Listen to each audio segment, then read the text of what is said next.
Yeah. When those immigrants get deported, there'll be a lot more elbow room for regular Joes like you and me, Apu. Mr. Simpson, it may astonish you to learn that I am an immigrant. You? I don't believe it. Hello, everyone. I don't know what's going to happen here. I don't have any information on that. They don't understand what you're talking about. And that's going to prove to be disastrous. But what it means is that the people don't want socialism. They want more conservatism. Mr. Gorbachev, tear down this wall.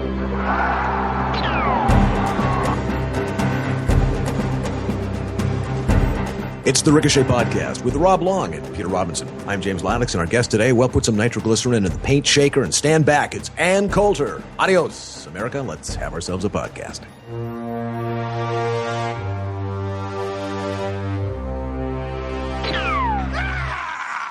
You go again. And welcome, everybody. It's the Ricochet Podcast, number 262. It's brought to you, as usual, by Casper Premium Mattresses. It's a premium mattress for a fraction of the price delivered straight to your door. They're revolutionizing the mattress industry by cutting the cost of dealing with resellers and showrooms and passing that savings directly onto the consumer. Who would be who? That's right, you. And we're also brought to you by Harry's Shave, because overpaying for drugstore razor blades is a bad habit, and you ought to break it. So make the smart switch to Harry's. And we're also brought to you, of course, by Ricochet.com, of which this is the flagship podcast, which has on it proudly the founders, the men who made it all possible. Ooh, men, that was a gender-specific term that's going to alienate a lot of people. The individuals, the persons. Right, I know, all those patriarchal, heteronormative assumptions that I made.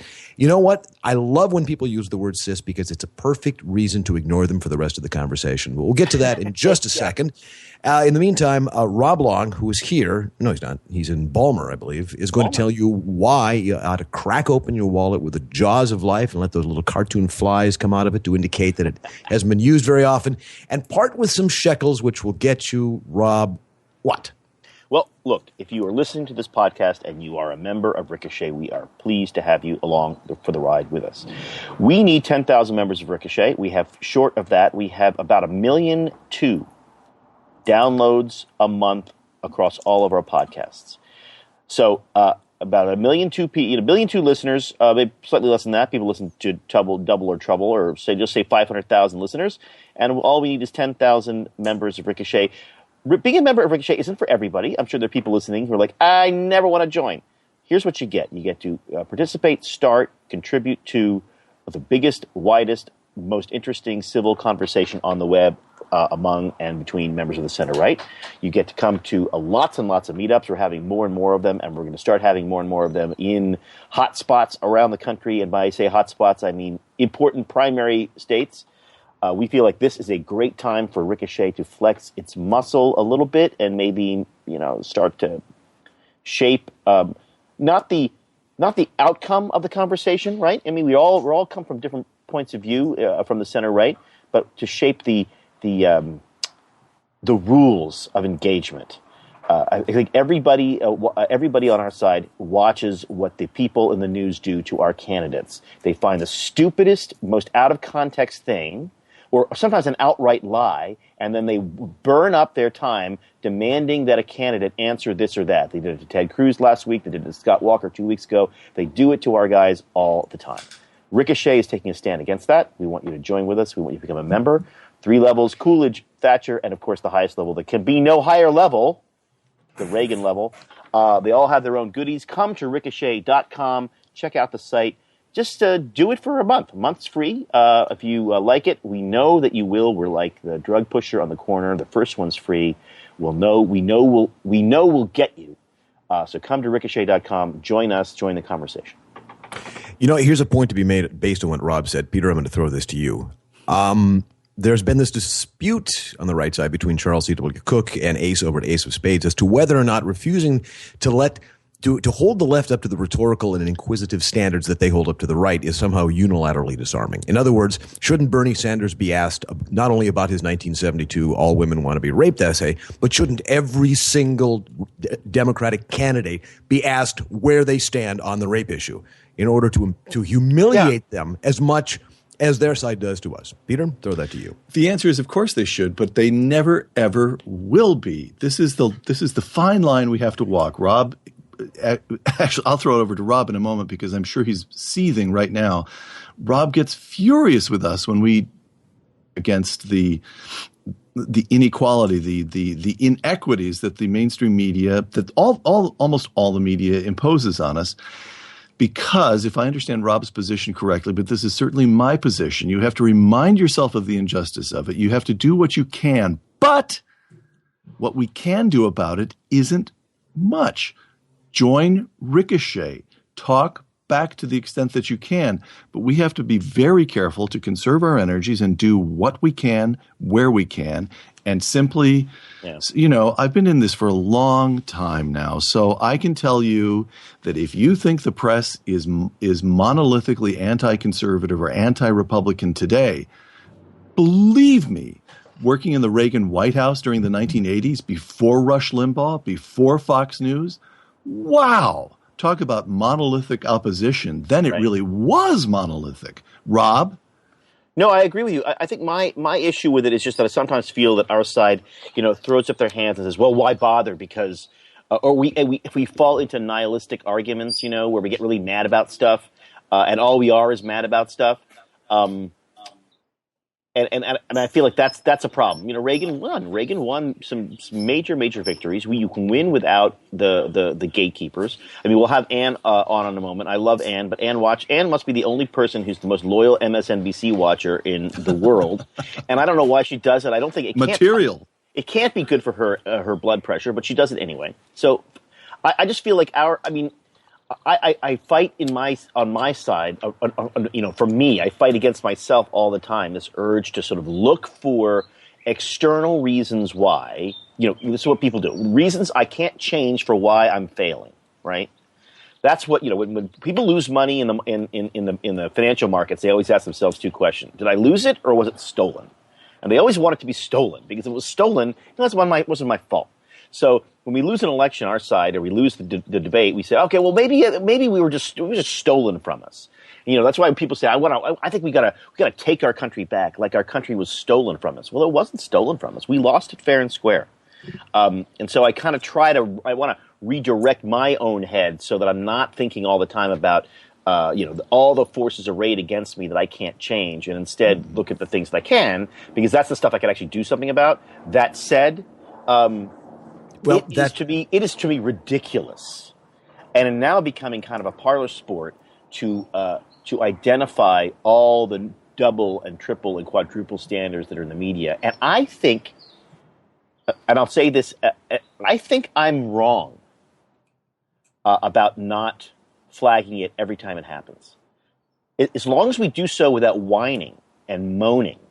But if we do so, like Charlie Cook does, in sort of good humor as a happy warrior, I think there are reporters out there now who are really not on our side, but are starting to see the problem. And starting to see it in, I think, amazing ways. I think Jake Tapper's one at CNN. Yes. I think Bob Costa. Well, yeah, but I think there are reporters now who are starting to see just how distorted the press reporting is, and I think it's going to help us. I thought entering this cycle it was going to be all Hillary Clinton all the time, drum beats for Hillary, and I have a feeling she's going to get some pretty bad press, which I would not have predicted a year ago. By the way, it is important to. I agree with Rob. Of course, I agree with Rob. We co-founded this thing. I've agreed with him for years. but not on big things. Not on big. You rhino squish. But one point worth making. I agree entirely. No whining, and we do what we can. But it is important to point this out. I give you one example. It's a dated example because this was the last time I went to the trouble of actually looking up the statistics. The press does do our side damage. It does steal from us sometimes demonstrably so. This goes way back, but it's still an important example. The debate between George H.W. Bush and Geraldine Ferraro in 1984 when they were both vice presidential candidates. The polls immediately after the debate ended showed that Bush had won hands down by an unambiguous margin, something like 10 points. And they remained for several hours afterwards all the polls indicated that Bush had won the debate. But what happened was that the television networks took that one snippet where Geraldine Ferraro barked at George Bush and said, "Don't patronize me, Mr. Vice President." And because this was the glorious emergence of the women they played that one clip over and over and over. And about 36 hours later, the polls had flipped. And they started saying that George Bush had lost the debate. And people were not responding to the debate itself. They were responding to the press coverage, to plucking out one segment that made him look bad and playing it ad infinitum for 36 hours. That's true, and not just that, but by defining the parameters of the debate. I mean, this last week we learned something which I think was no surprise. Before we don't forget, Reagan Bush carried, I think, 56 states. That they had invented states that they carried. So, but go ahead. Yes. No, my old. This was always we used to say in the speechwriting shop, if the press had total influence over the American public, we'd all be communists by now. But they do have influence. It's very hard to pin. I only mentioned that one example because there you could actually see it. Okay. Well, I'll say this: the three men on the podcast who are cisgendered males over 50, or getting extremely close to being over 50.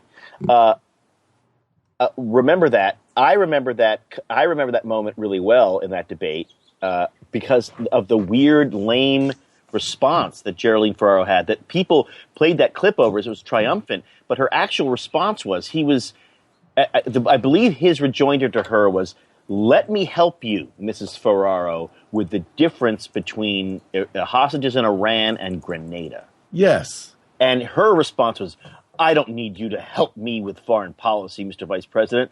I've been on the House, wasn't the House Foreign Relations Committee, but it was some strange subcommittee, House Foreign Relations Subcommittee for East Asian Trade Affairs for over 3 terms. Or some really small thing. It's like she might as well have said, like, "I have my foreign affairs merit badge from the girls." You know, it was completely ridiculous. But somehow they managed to sort of get the colors right and the anger right. So I thought that was, I don't know. So let me ask you, Peter, because we're not face to face here, and it's 11 a.m. here on the East Coast, and it's 8 a.m. There on the West Coast. Are you? I mean, are you? Did you hear the Perry news? No. So Rick Perry's in. Oh, he is. Well, I don't think he's made his official announcement, but I think he's all but. I mean, I think today it's happening. Right. Are you ready to toss your hat in the ring for Perry? No, I'm not ready to toss my hat in the ring for Perry. I doubt that man will win the Republican nomination. However, if he were a stock, I would buy him. I believe Rick Perry is very undervalued, and I believe he has a chance.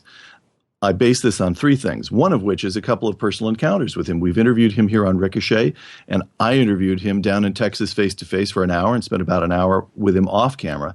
Rick Perry is not the man who put in one bad performance after another in the presidential debates last time around. He's explained, and now I believe it because I've spent some time with him myself, that he had back surgery, and in every single debate he had to make a choice between being medicated or being in pain. And those are not choices you want to have to make when you're standing next to Mitt Romney trying to argue him into proper place. So Rick Perry is smart and funny. He is thoroughly conservative, item 1. Item 2, Rick Perry he reminds me of Ronald Reagan in the following sense. He likes the process. He likes people. At the debates, the first presidential debate last time around was held at Dartmouth College. I was not present, but there is a picture of Rick Perry surrounded by the brothers of Beta fraternity on the wall of Beta. Why is that? Because after the debate, when all the other candidates went back to their hotel rooms and huddled with their advisors to do a postmortem on the debate, Rick Perry strolled around campus saying to the kids, "What's happening? What's interesting around here?" Exactly. You see that over and over. He just likes people. He's genuine. And then the final point is Rick Perry he is a thorough conservative. He is genuinely conservative. He's a severe conservative, is Mitt Romney. Yeah, exactly. Well, don't you? Isn't it sort of interesting? I mean, if we throw Kasich in, because Kasich is if he's not running, he's making a big mistake. You've got a very, very, very, very successful, popular sitting governor of Texas. Very, very popular sitting governor. Former governor of Texas, you mean? Former governor of Texas, right. But recently former, yes. Very, very successful, although controversial, but ultimately very successful governor for Wisconsin in Scott Walker. Right. You've got a very successful, popular, so not as popular as Perry or Kasich, but a popular governor of Louisiana, Bobby Jindal. Right. That's a very strong field. I would be interested to see what those four guys have to say about the problems we have. And by the way, you just proved my point about George Pataki. Yeah, well, yeah, I didn't even. My point about George Pataki is nobody, when they heard that he'd announced, everybody turned to each other and said, "Oh, he's still alive." Yeah. I have a very good George Pataki story. One of my friends and a writing partner from Yale for years was sitting. This is 2008, 2007. He was sitting at the Yale Club, and he had a familiar voice at the chairs behind him, and it was George Pataki sitting with someone. And Pataki was going through a list of Republican candidates. He said, McCain will probably run. McCain's going to go nowhere. This guy, Mitt Romney's a loser. Went through all these things. When you get down to it, it's got to be Pataki. It's got to be me. The country wants me. Wait, I hear some laughter. Hi, Rob. Ann, how are you? Fine, thank you. Sorry, I forgot my Skype password, so I'm on the telephone. Ann, can I have a hug? Yes.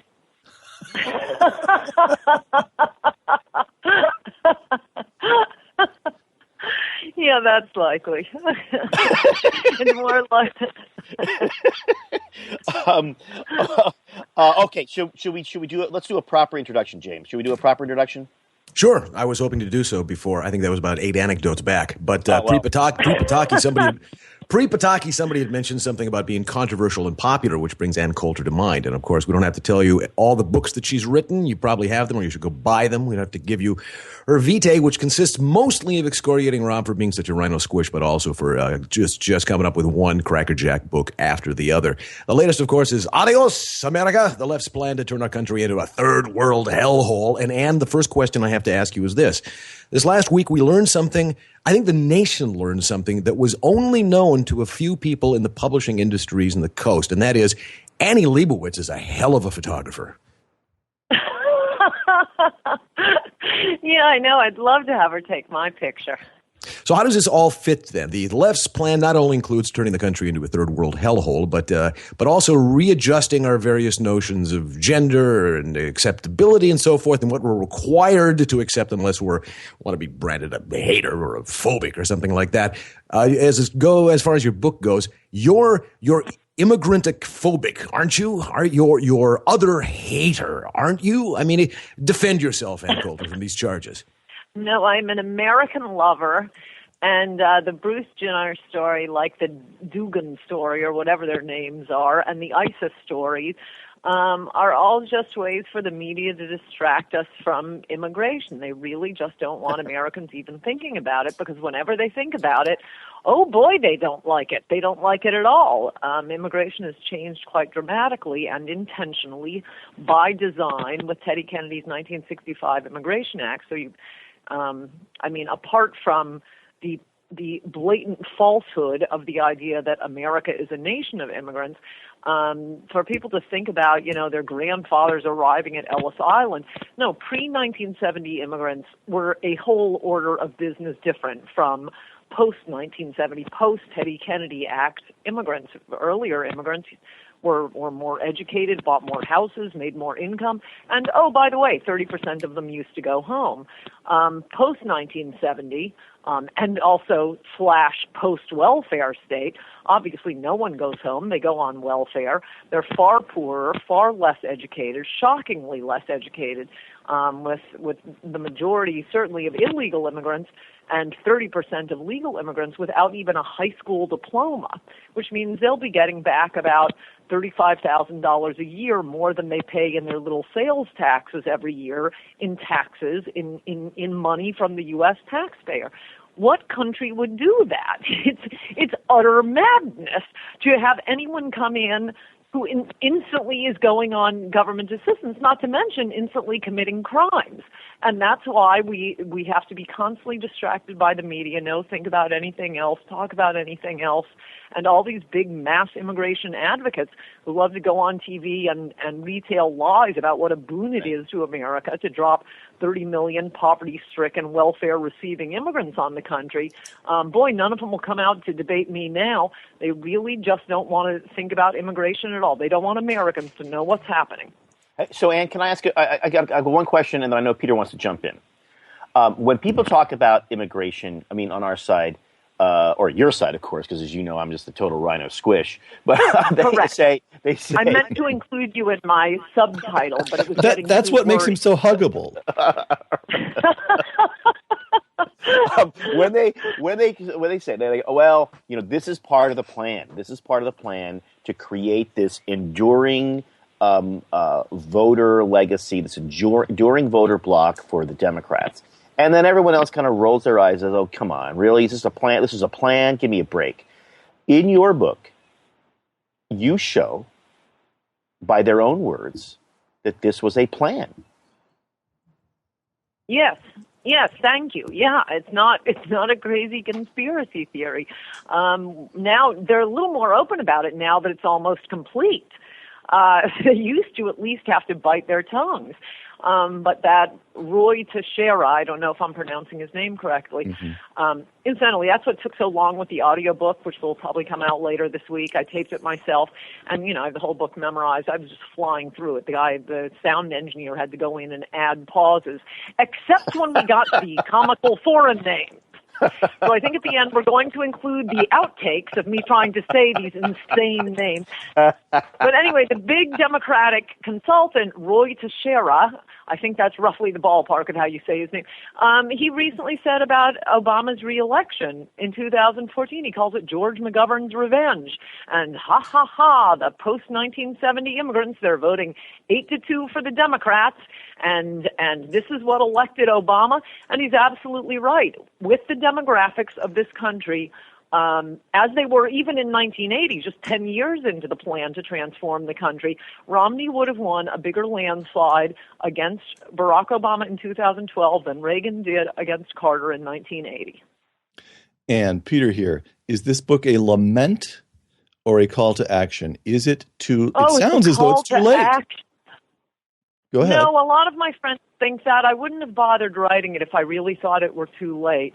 I don't. I think we're getting pretty close to too late, which is why I mean, one of the classic trite cliches about me and anyone else, or writers anyway, that people don't like is, oh, you're just doing this to make money, to sell books. I promise you, if you wanted to sell books, you wouldn't write about a topic that the media has completely blacklisted from discussion. And spend your entire life attacking the media and then wanting them to put you on for your book tour.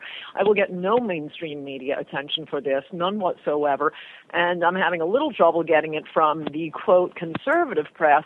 But I don't care. This is completely a call to action. I just want people to read this book.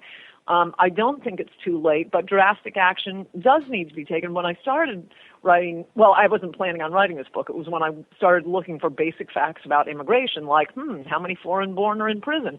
And I saw the great lengths both the government and the media go to hide that information. But I called my publisher and I said, I'm writing a different book now. This is unbelievable how all this information is hidden and disguised. But because of that, people don't really think about it. People don't realize how much the menu of items they think about are set by the media and the media culture. Everybody has a position on Bruce Jenner or gay marriage, or the Iraq War, or even abortion. This is on today's discussion topics, and if it isn't mentioned by the press, nobody ever hears about it. But I do think, and when I started writing the book, the immigration part, I thought, we just need to go back to the pre-70 rules on this. We're trying to get immigrants who are better than us rather than worse than us, as any sane immigration policy would do. But having written the book, there are so many we're up against an enormous bureaucracy of people who hate America. That's what needs to be said about the pro-mass immigration groups. They have the La Raza, the ACLU, the George Soros types. Half their time they're talking about what a horrible, racist, sexist, war on women, imperialistic, greedy, capitalist country America is, and then they're trying to drag these poor third worlders here. This is just another way for them to attack America. Instead of fighting with the Tupac Amaru in Peru, they're hating America from right here, bringing in peasant, primitive, violent terrorist cultures. And when you see the list of the groups doing this, and they're the ones who become the immigration judges, they're the ones who run the INS, it becomes clear that no legal fixes are going to work. So, for one thing, we just need an immediate, complete immigration moratorium for at least 10 years to shut these groups down, to get rid of the immigration judges, to shut down the entire immigration bureaucracy, and then, of course, a wall and an end to anger babies. Okay, and then we can start it up again. The Ann Coulter plan does not involve what was Mitt Romney's crazy phrase, self-deportation. It is not a crazy phrase. Oh, that's right. And Mitt Romney won, didn't he? Just as Ann Coulter predicted he would. Oh. Well, he did and better by the than way, Reagan you did. will I notice think that's pretty good. You will notice it's been almost 2 years since he lost, and not once have I sent you an email saying I told you so. But that's another matter. So no, but serious question. However many illegals in the country, and you make the very good point that nobody actually knows, and most of the figures quoted are probably too low. 15 million is probably too low, says Ann, and as far as I can tell, you're absolutely right about that. You do or do not call for deporting them, getting them out of the country. Rounding them up. Well, my main point is, 2 points. First, that self-deport business. The idea that is an ugly phrase, that is the compassionate answer. We will enforce E-Verify to protect the jobs of Americans. When the jobs dry up, illegal aliens will go home the same way they came. Now, that takes a lot more words. Self-deport may be a little wonky, but from the hysteria over that phrase, I am convinced the left could turn the phrase apple pie into some horrible gaffe, because every night on MSNBC, they'd be sneering and saying, and did you hear him say apple pie? And then the whole panel would laugh and giggle. And a year later, Peter would be saying to me, well, there's that crazy phrase, apple pie. There is nothing offensive about self-deport. That is the compassionate solution. Point one. Point two, I think the whole, what do we do with the illegals here? It's exactly like the demand that pro-lifers spend all of their time talking about what to do about rape in the case of, or rather abortion in the case of rape and incest. No, it is tendentious to even discuss what to do with the illegals already here until we can stop the new ones from coming. And that is to say a fence, just like Israel's fence, which instantly worked, went up in 2013. You know how many illegal immigrants came in after that? Zero. Something that was boasted about in the New York Times, the same New York Times that tells us that fences don't work. We need a fence on the border. We need to end the insanity of anchor baby policies. But as for going forward, it's legal. That's illegal immigration. It's legal immigration that is just amnesty on the installment plan. And I think we are getting pretty close to the tipping point. Self-deport. I prefer onanistic relocation, which people won't figure out what it means, so they won't have their antenna go up. And you were talking a little while ago about this crowd does, and we don't like that. You're talking about the hatred of America that you find in La Raza and the rest of them. And of course, your book is called Adios America. But when you look at the progressive prospects in Europe, what they did was to import people antithetical to Western culture because they themselves, as good progressives, transnational progressives, hated Western culture. And they did so because they were old-line Marxists and because World War I was bad and the continent had suffered nationalism and all of that stuff that we don't share. What is it about American progressives that makes them despise the American experiment so much that they believe it has to be, in the president's words, fundamentally changed? What's the root of their rage?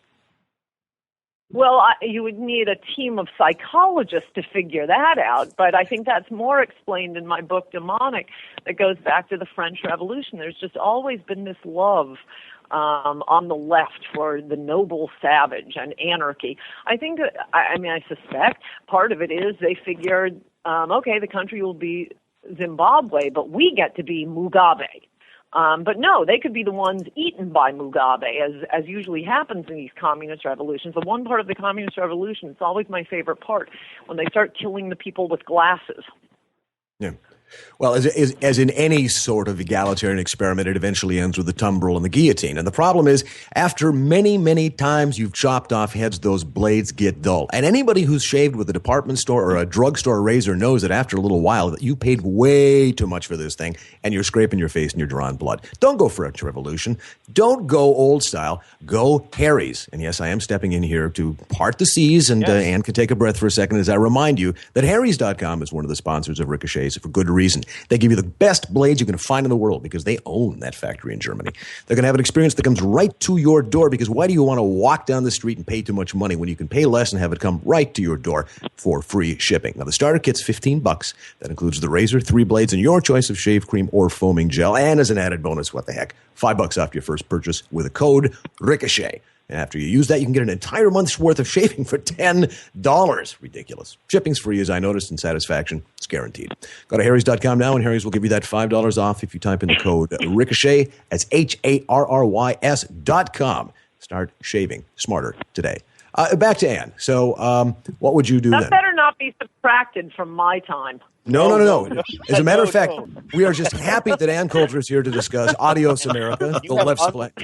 You have unlimited time to talk about your book, Adios America. I got a question. Okay, go ahead. I got a bunch of them, too. Yeah, so I know. Ann, We'll get into this. You're not going. Go ahead. So you pinpoint Ted Kennedy's 1965 Immigration Act. Would you be what if I said to you, okay, well, in the contemporary politics of today, what we could achieve? One of the things I would say if I was on the stump, a presidential candidate on the stump, and someone said, well, you're anti-immigrant. And I'd say, no, I love immigration. And in fact, I think we should go back to the immigration laws we had in 1955. Yes. Right? Would that be fine? I like that. Oh, please start advising Republican candidates, Rob.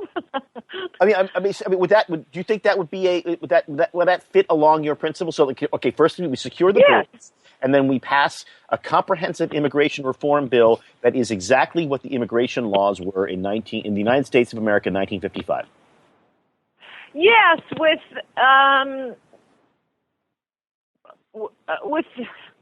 after my 10-year moratorium, because the difference is this isn't 1955 America.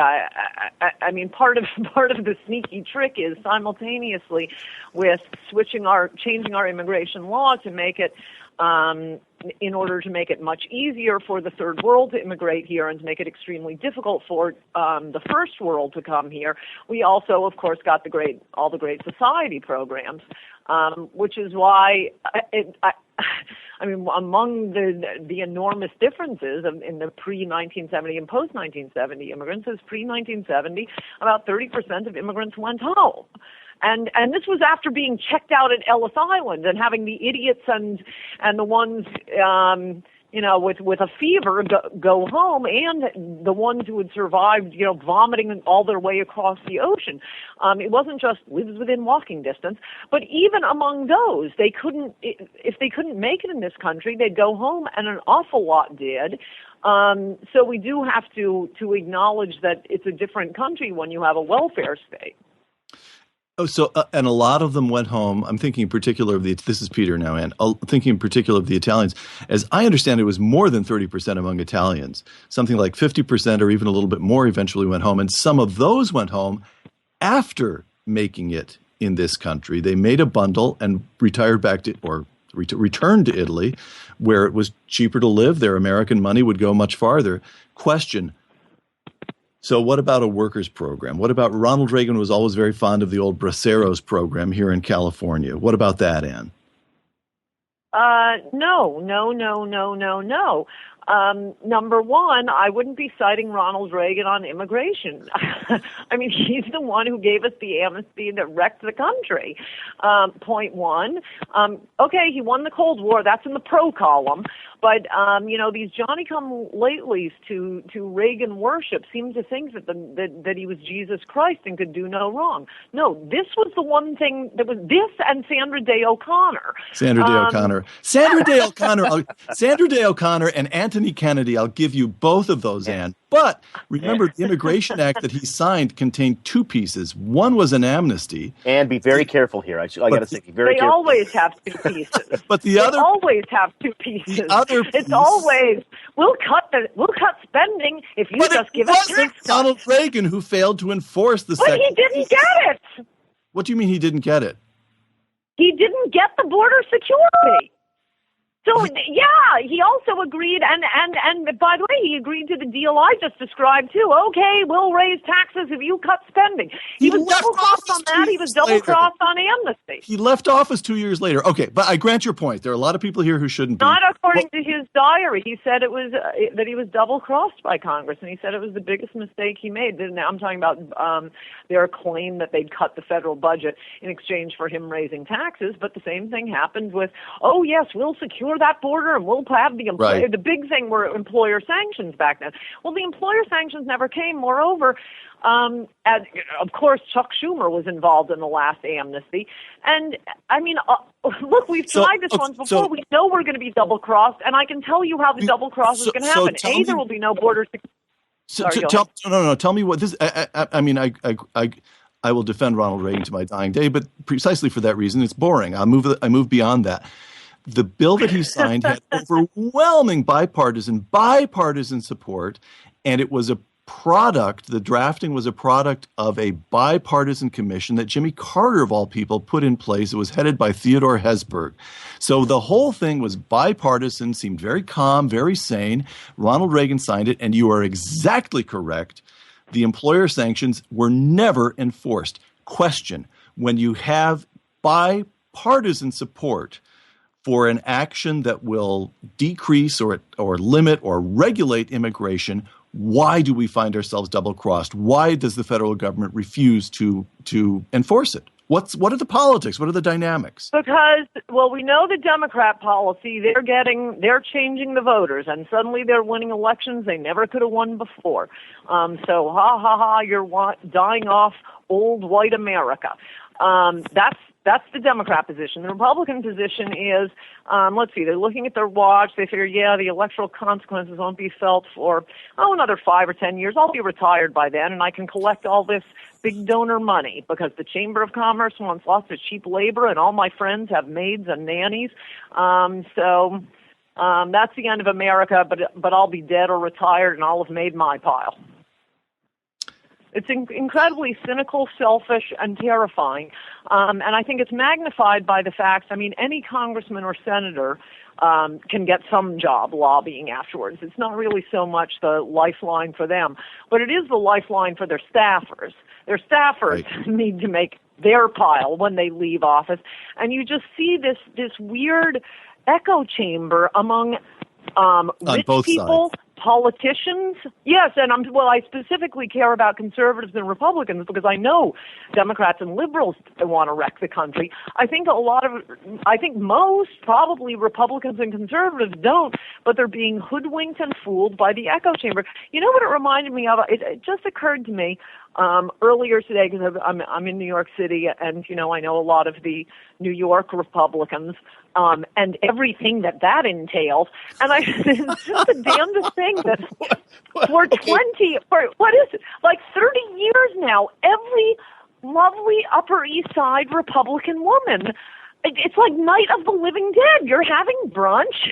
Everything's going well. We're all good Republicans.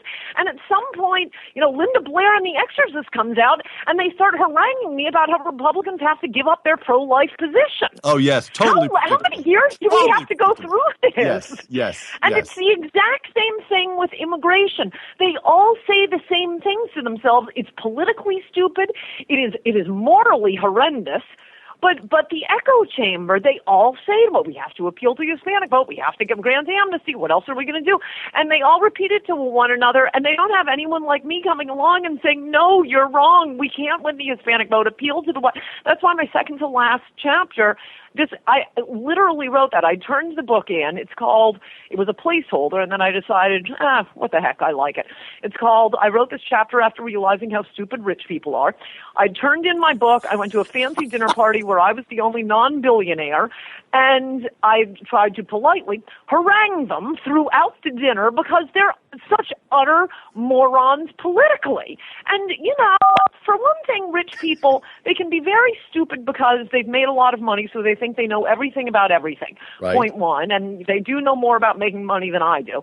But point two, because they're busy making money, they're not sitting home for months at a time reading old Nexus reports on, for example, Proposition 187, huge landslide victory for Pete Wilson in the 1994 gubernatorial election for backing an initiative in California that would not allow illegal immigrants to access government benefits. Overturned by the courts, hugely popular with the people. He and the initiative got a huge percentage of the black vote, enormous percentage of the white vote, and even 30% of the Hispanic vote. ACLU overturns it, and then the news story is liberals don't want Republicans trying anything that's popular with voters, so now that's supposed to be what killed Republicans in California. No, all the illegal aliens becoming citizens is what killed Republicans in California. But anyway, rich people don't know that, so I had to lay these things out for them. Okay. But it's really a problem that our rich people are so stupid. A test of Ann Coulter as a practical politician. First of all, you've just mentioned that your position has no chance in California. We therefore eliminate 11% of the United States of America, which is about the population of California, and all of California is... But that's not my position. That's anyone with an R after his name. Okay. So we now have, 10 as of Rick Perry, George Pataki, of all people. We now have 10 declared Republican candidates, and maybe 10 more, as many as 10 more, quite plausibly, to come. Who, and I think the answer is none, but who is taking up Ann Coulter's position? Who is your champion? These guys are professionals. Mitt Romney. Mitt Romney was Rob, Jan Brewer before Jan Brewer was Jan Brewer. Rob, when your pal Jeb Bush was pushing through driver's licenses for illegals in Florida. Oh, and by the way, footnote, 13 of the 19 hijackers on the 9/11 attack were using Florida driver's licenses. Thank you, Jeb Bush. But this is the sad so point. when he was pushing through that... You're writing a lament. Mitt Romney was your champion, and he got buried. He did better than your guy, Ronald Reagan. Oh, I am so happy I am not in the crosshairs for once. This is fantastic. Wait a minute. I was finishing on Romney. Yeah, finish on Romney. Go ahead. So as Jeb Bush was pushing through driver's licenses for illegals when he was governor of Florida, Mitt Romney was striking a special deal with the federal government to allow Massachusetts state troopers to arrest illegal aliens. He vetoed a bill that would give illegals in-state tuition, and when all the usual groups, including Teddy Kennedy and Ali Noorani, who won't debate me on this book, denounced him, Mitt Romney just invited the press to his office and showed how much it would cost Massachusetts taxpayers. And he had since Dwight Eisenhower, the toughest position and stated in a compassionate way on immigration as any I'd say Republican, but any presidential candidate since Dwight Eisenhower. And he did better than Ronald Reagan. And pretend for a moment that I'm James Carville. So far, or no, let's pretend that I'm Rudy Tejera, which is why you can't pronounce it, I think. I think there's a in there, like Mexico. So pretend that I'm that guy. And so far, I'm listening to Ann Coulter, and I am just delighted because once, twice, and 3 times in a row during this interview, Ann Coulter has been asked, is it a lament? Is it too late? Or is there a practical call for action here? And Ann Coulter responds by saying, Mitt Romney! Romney was the guy! It's all right! Mitt Romney is gone and buried. Keep coming, Ann. If that's the best you've got, Rudy Teixeira is just thrilled.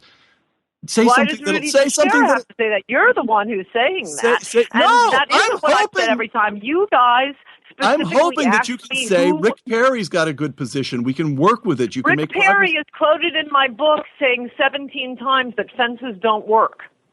You know why? He has a quip. Build a 14-foot fence And the business for a 15-foot ladder sure gets good. How come he never says that to Israel? Because Israel's fence is working really well. How come we don't constantly hear about how fences don't work in the case of Israel? Could Rick Perry say that to Netanyahu? You know, that genius Rick Perry? And I go through each one of the candidates. All of them are pro-amnesty, pro-open borders, except finally Scott Walker has come along. And of all of the potential candidates, Scott Walker, if you're excluding Romney, Scott Walker is the only one. I think Romney's a lot better. He was running against the Obama magic and the changed demographics, though did better than Reagan did. So, yeah, of course he would beat someone who isn't an incumbent and doesn't have 4 years to cheat with the auto bailout. And it hurt Mitt Romney a lot, having people like you, Sarah Palin, lots of talk radio hosts lying and calling him a rhino and establishment. People are busy. Even our side needs to be told the truth, and they weren't with Mitt Romney. You had Rick Perry, Rick Perry, calling Romney a vulture capitalist. A vulture capitalist? Are you kidding me? No, these losers, they are jealous of Mitt Romney because they're about the same age. They're men. They're in politics. And Mitt Romney went to Harvard and Harvard Business School and Harvard Law School, and he has a beautiful family. There isn't a scandal within 20 miles of him. He's smarter than they are. He's better looking than they are. And you see the ugly face of envy coming out in the vicious attacks from people like Gingrich and Huckabee. And I'm starting to throw Peter into that category. Yeah. Well, wait a minute.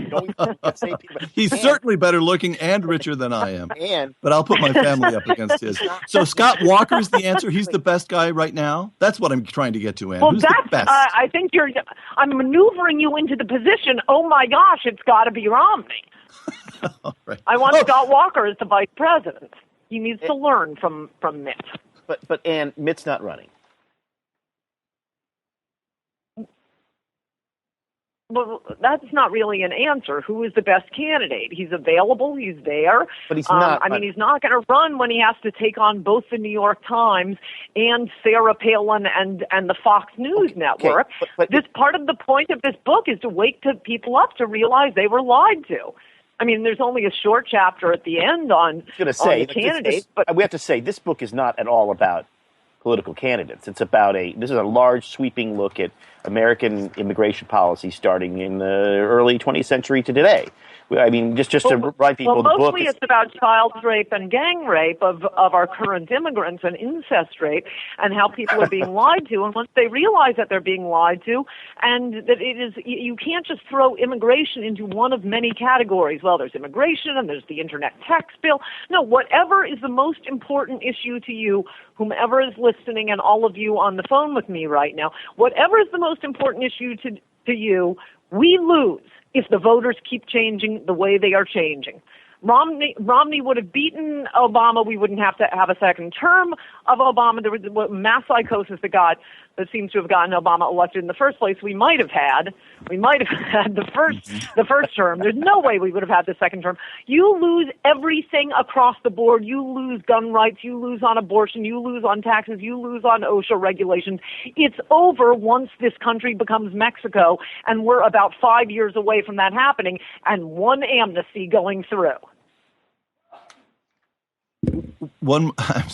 I am leading with my chin over and over again. So, and what about these figures? You say 5 years away from that's happening, but what about Mexico's roughly the growing Mexican middle class? By the way, I don't know the figures here, so I'm just this is pretty loose, this question.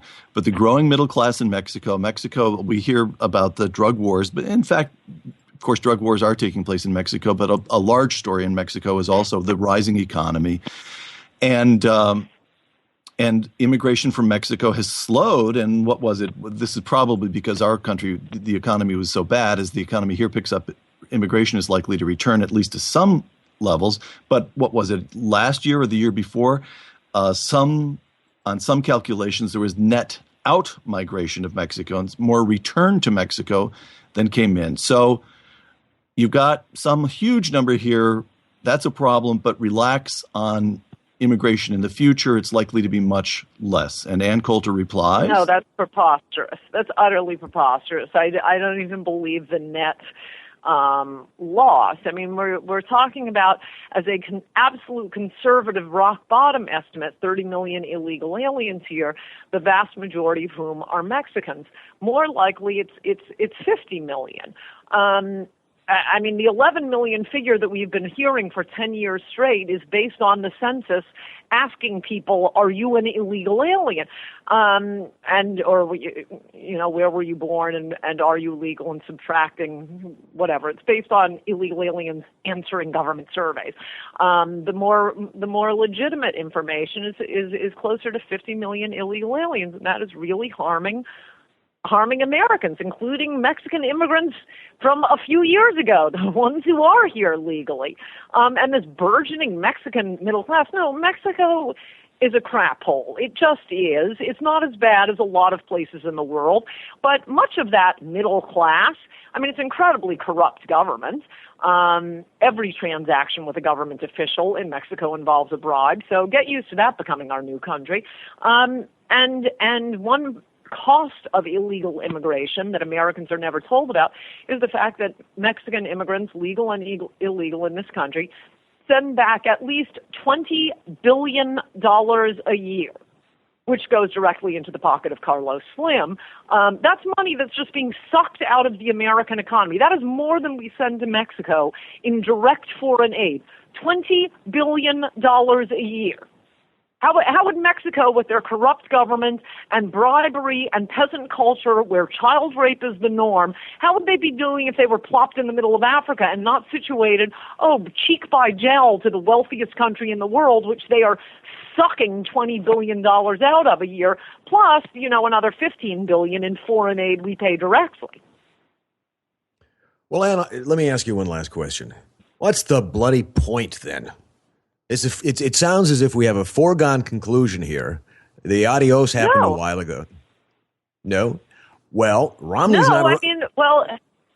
If it is done, then what we're doing right now, there's no point to this. You may as well shut down Ricochet, shut down Fox News, shut down talk radio. Ronald Reagan would look at this country and say, who are you guys? I don't know how to win an election here. I mean, if it's over, there's no point to anything any of us do for a living. I don't think we're at that point yet. If we are talking, and we certainly are, an absolute minimum of 30 million illegal aliens, probably more like 50 million. Once that problem is dealt with, once we have a fence, which Israel is allowed to have, but we're not, because Rick Perry says you can build a ladder, and once you end the insane anchor baby policy, which does not come from the Constitution, it comes from a footnote in a Justice Brennan opinion from 1982. It was invented out of whole cloth. Everyone knows it's crazy. This crowd, and probably your listeners know who Richard Posner is. Many don't. The most cited federal judge, and certainly no friend of social conservatives. He concurred in a case a few years ago involving immigration, simply to write a concurrence that demanded that Congress take action with this crazy anchor baby policy, that illegals can run across the border, and if a Border Patrol agent doesn't catch them and they drop a baby, ha, you can't get me, I'm an American citizen now, or their kid is. This isn't the purpose of the 14th Amendment. It was passed after the Civil War. It was to give free blacks the rights of citizenship. It wasn't to reward illegal aliens who drop a baby on U.S. soil. It's madness. It's crazy. Everyone knows it's crazy. Congress has to shut that down. And with an immigration moratorium, we can totally come back. I'm left to their own devices. Conservatives way outpopulate liberals. Well, in my daughter's social justice warrior theater class the other day, when they had their final show, there was a young girl who was doing an anchor baby routine, a dream act person who was lamenting the fact that her father had been deported and sent to Mexico, and everybody in the audience is drying their eyes because this poor child is fatherless, and I'm looking around and saying, the father was deported? That actually happened? But that's a fantasy. They had to make it so for the story to work, because emotions, that's how you get to people. Well, when we can change the debate and change the terms so it no longer seems that simple statement of fact like illegal is hate speech, then we might be onto something. But until then, I advise everyone to read Adios America, the left's plan to turn our country into a third world hellhole. The latest from Ann Coulter, and I'm sure her next book will be out in about 2.5 weeks, and we'll have her on for that one as well if we're lucky. Ann, thank you. Ann. Thank you. As always, a pleasure. It's a great book. It's a really great book. It crackles. And come back Thank often. you. Come back often. I will. Thank you, wanna- but I want to be in the room with Peter next time so I can hit him. I wanted a hug. I don't get I it. want that too. I want that so much you have no idea. All right. Goodbye, Crackly. Good to talk to you, Peter. Bye-bye. Goodbye. There is someone who would go to the Mattress for America, and it's a good thing that the mattress she would go to would be one from Casper because it's got just the right bounce and just the right give. Well, we have to be faster because we're running out of time. But I love it. It was perfect. We've been talking about Casper for a while for a good reason because we're on the internet. Ricochet is the internet. Well, not all of it, but I'd say at least 97%. And as you know, the internet is all about disrupting, to use one of those horrible buzzwords that makes you want to slap somebody with a wet mackerel. But, actually, that's kind of what it's about, changing the way things are done, like Uber did, like Amazon did.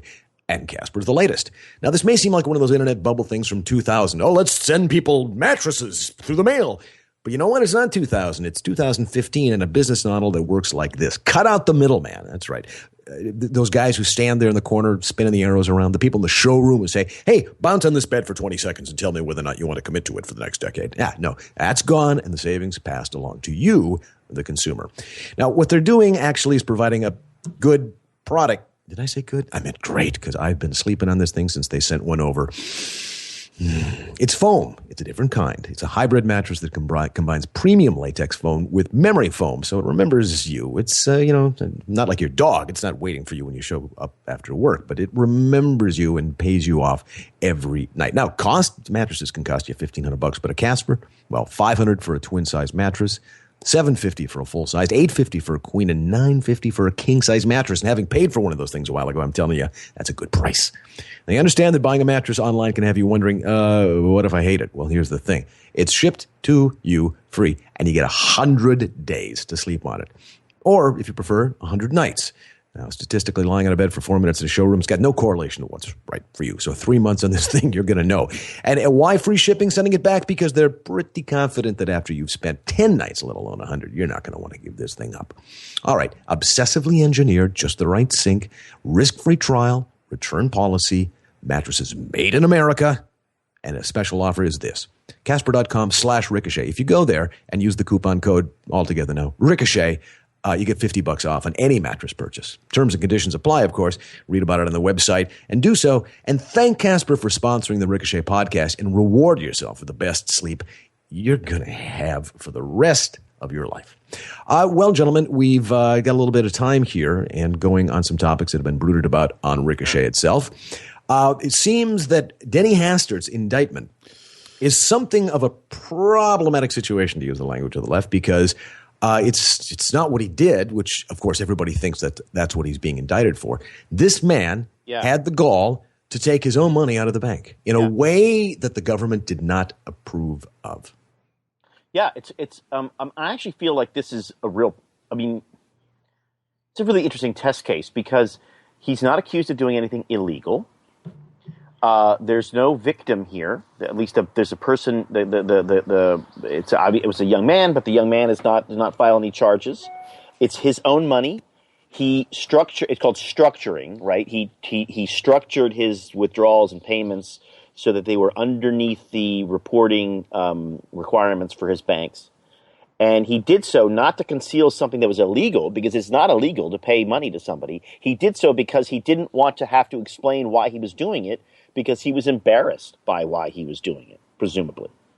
So what we're in this weird situation now, it's a little bit like what happened with Martha Stewart, actually, where the crime is he lied to investigators, but he was not under oath at the time, and he was, and his actions were designed to conceal behavior that was in fact legal, but the actions to conceal were the ones that were illegal. It's really kind of disquieting. I mean, two things are disquieting. One is this, right? But the other thing that's disquieting is how rich you can get leaving office in this country. How rich Denny Hastert got from being kind of a middle-class guy from a Chicago suburb, high school teacher and coach, to a congressman to Speaker of the House, and then a few years after he's Speaker of the House, he's a multimillionaire. Anyway. Correct. His salary as Speaker was, as I recall, $170,000 a year. And he is now in a position, he stepped down in 2008, as I recall, 6 years later. He's in a position to pay someone $3.5 million. Wow. Rob, we've been doing this is the wrong join way. Ricochet. Yeah. There's something, it's funny because my responses to this are complicated, right? Complicated, yeah, and they're probably all competing, but I think it's prosecutorial, not misconduct, but I don't think this is right. I don't think it's fair. I think it's disquieting that a guy can be that rich by basically hanging around D.C. and selling influence. I think it's probably there's some deep down, who knows, but it does seem like there's a moral failing deep down there. I think it's a very weird thing that you have this chain of events that led to Speaker Hastert started from a series of sex scandals that are now feel like sex scandals if you go back in history, but in fact. Only two of them were truly sex scandals or romantic entanglement scandals. The two former speakers, Livingston and Gingrich. Right. It is not right to say that the Clinton scandal, what we call now the Lewinsky scandal, was a sex scandal. That is not correct. He lied under oath to a prosecutor. There was perjury. He was not in trouble because of his relationships with women, although were he a Republican, he certainly would be. Yes. It would be disqualifying, and his entire career would be he wouldn't exist as a public global figure were he a Republican with those stories coming out. But that's a separate issue. He was impeached and on trial in the Senate for lying under oath. This is what bugs me about him. He was lying under oath because of a lawsuit that moved forward because of a crime bill that he signed proudly. Correct. It was Bill Clinton who loosened the requirements for filing a sexual harassment lawsuit. So he actually wrote laws that he thought were good for you and me and everybody else listening to this podcast. But when it came time to zero in on him, he suddenly threw up his hands and said, I shouldn't have to answer these questions. Well, that grew out of the Packwood panic. That grew out of the idea that Congress was just a bunch of gropers, and the country. We're sort of having the precursor of the rape culture idea that's going on in campuses right now. But then again, Bill Clinton signed the Iraqi regime change law, and when it came time to actually do something about it, of course, intentions matter. The actual specific individual advancing the good idea doesn't. They get a pass. Nina Burleigh famously, said that she would get out her knee pads and you perform a certain act on the president, simply thanking him for keeping abortion legal. So he gets all of his sins absolved. That's obvious. That's just the way it works. I mean, obviously, this now we could have put this conversation in a blender here. We're talking about Bill Clinton, but I'm not sure that I understand why structuring is the law. The structuring is designed to catch drug dealers and people who are hiding money from IRS and from investigators and hiding illicit cash. This was not illicit cash. This was after-tax income. This was his money to do with which he wished. This feels like a power play. It's I'm not defending the guy. I'm not defending what he did. I'm not defending whatever it was. But I don't like I don't like the idea that you can't spend your money your way. And I also don't like the idea that you can't lie to a federal prosecutor or an FBI investigator when you are not under oath. I mean, for some weird reason, that the libertarian part of me feels like I should be able to lie to anybody I want. And if you don't want me to lie to you, then put me under oath. And if you don't have enough to put me under oath, then goodbye. Yeah. You know what? Both sides of what makes us queasy about this, Rob, go back to how the government is too big and out of control. The reason Denny Hastert is able to get rich as a lobbyist, the reason there are so many lobbyists and they're all getting rich, is because the federal government controls what? 50, 60% of the economy, maybe more. Direct taxation, they tax 20, 21% out of the economy, but add the regulations, the mandates. Sure. And if you're in business of almost any kind in America, out here in Silicon Valley, the tech culture prides itself on not having to lobby Washington. But of course, all of that is changing. Apple has representatives in Washington. Google has representatives in Washington.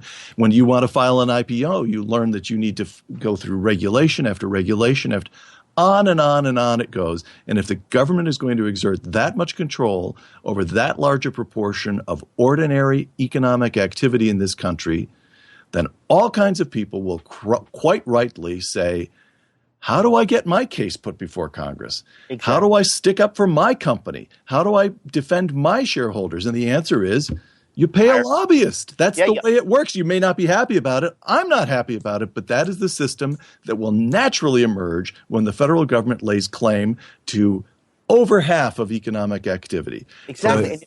What I find so irritating is when you hear about politicians like McCain and Feingold and those people talking about campaign finance reform. Their arguments are always, let's see if we can't make it easier for me to do my job, basically. Yes. They're always arguing like, well, I don't really like flying around and having to beg for money. I feel like that's beneath me. So let me rig the rules so that I don't have to do that, right? And it all sounds like, oh, it's going to be cleaner government. But it isn't, because as long as they have that amount of power and that amount of influence over these, reams and reams and reams of Federal Register regulations, some of and tax code, 8,000 pages of tax codes that are some are written specifically for certain companies or specifically for certain regions and industries. As long as they have that power, they are never not going to be corrupt. And the idea that, well, then let's pass a campaign finance bill because that will make your life easier. That way you can spend more time regulating the U.S. economy is just kind of ludicrous. That it's just, and I feel like when we talk about that, and when we talk certainly on our side, when we talk about reforming federal government and making reforming the country, and I think Ann probably, this goes back to Ann's book, a lot of it are these hidden regulators that we don't think about. The immigration judges, administrative judges, people like that who have an enormous amount of power. Entire Obamacare. We talk about how complicated it was.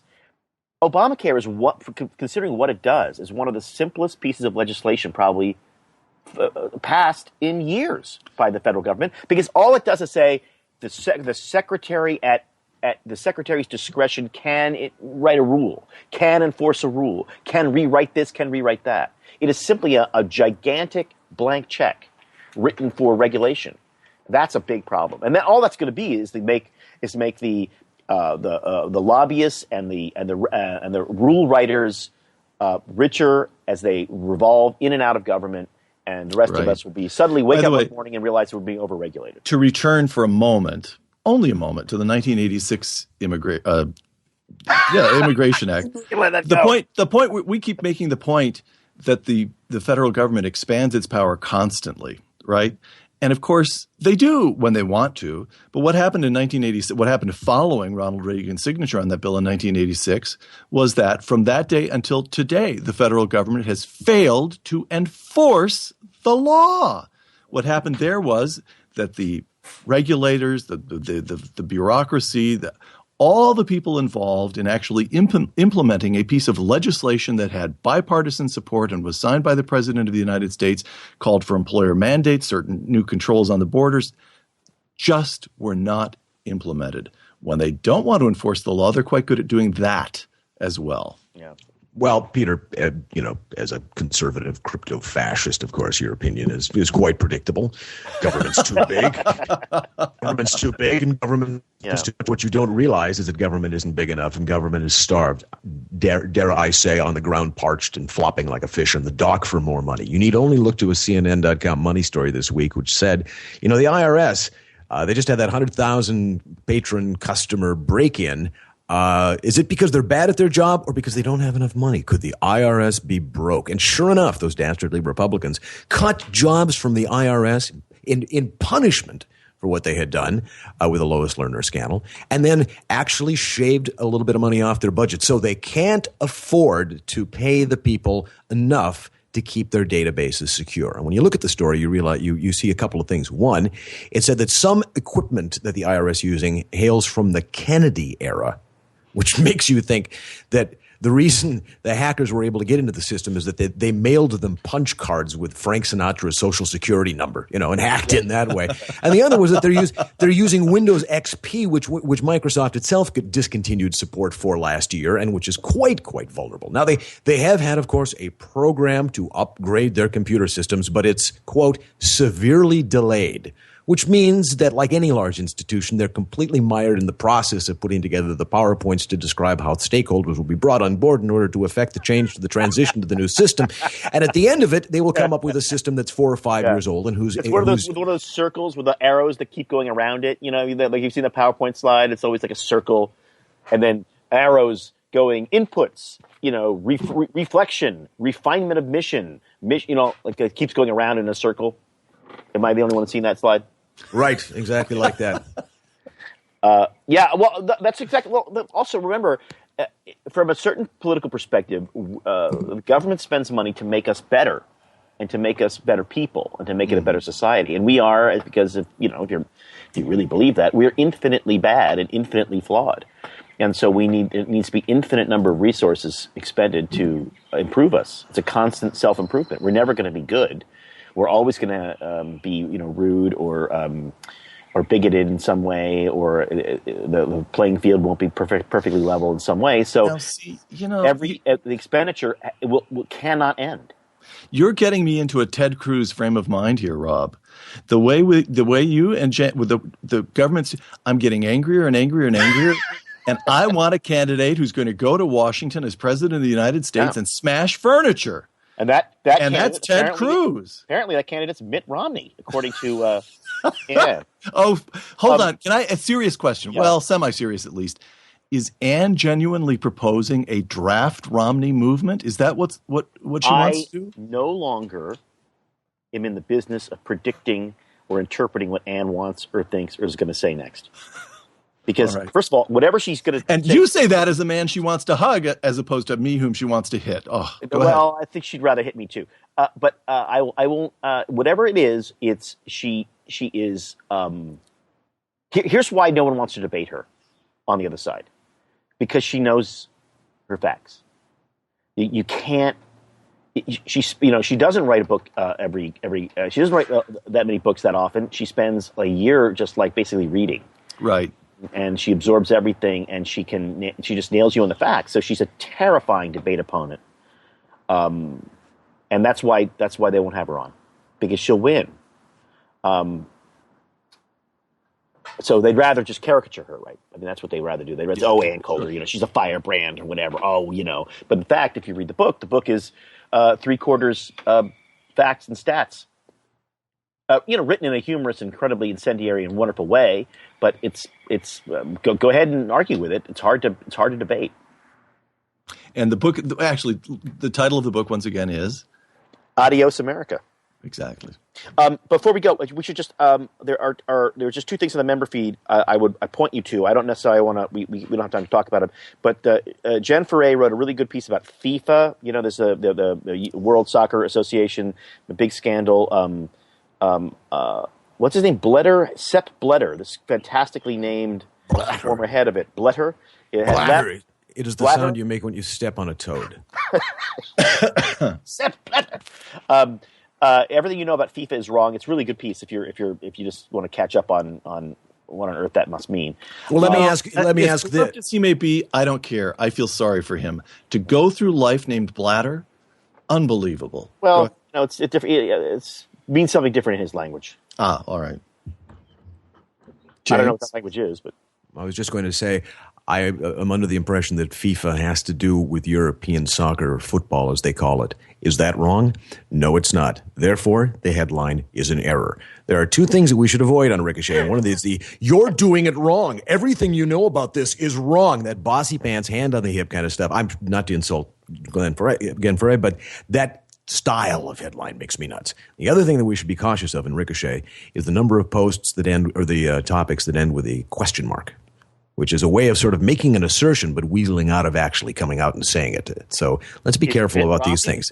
Is the Mitt Romney the best candidate for 2016? You know, right. So in other words, your what I mean is declarative statements and question marks. I think you're excluding a little too much territory there, James.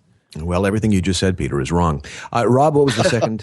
The second one is by Batterbrow, which something maybe the members we should brood about. Interesting idea. You know, we've had some code of conduct issues the past couple of weeks. You know, everybody gets passionate, and sometimes you know, people write stuff, and it's maybe a little bit on the other side of the code of conduct. We have a very strict one here at Ricochet.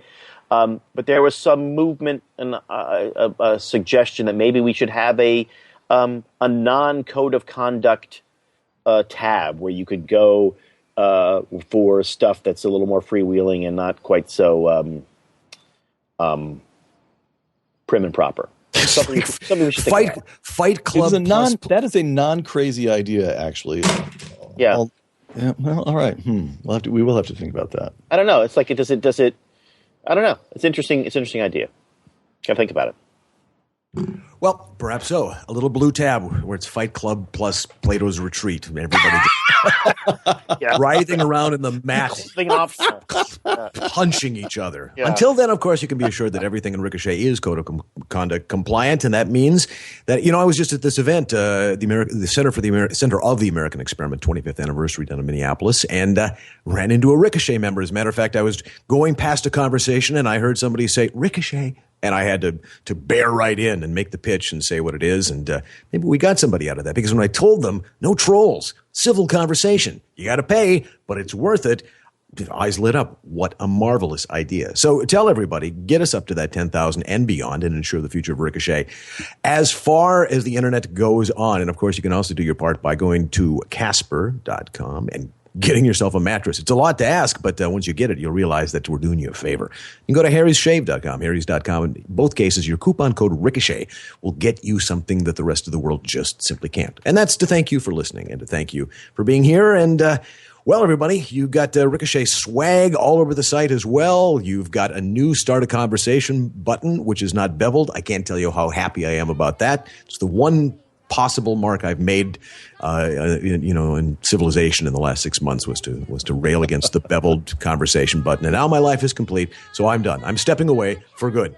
No, we'll see you in the comments, everybody, and thanks for listening to this on Ricochet.com. Next week, fellas.